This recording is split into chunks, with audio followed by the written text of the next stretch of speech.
Hey guys, today I'm going to show you how to add DNS records in Namecheap. Let's get started. First, go to namecheap.com and log in your account.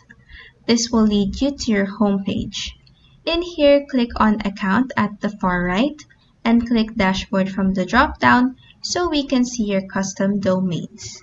In here, click on Manage next to your selected domain, and this will lead you to a new tab.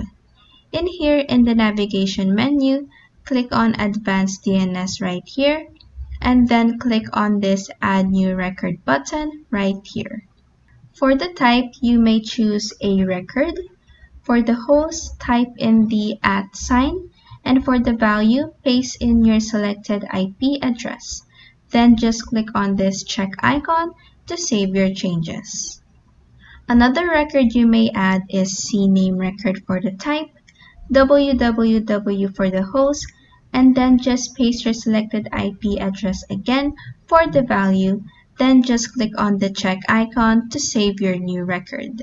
After that, just go back to your website where you got your IP address, and then just confirm your new DNS record from there. And that is how you can add DNS records in Namecheap. If this video helped you, please like and subscribe for more helpful tutorials.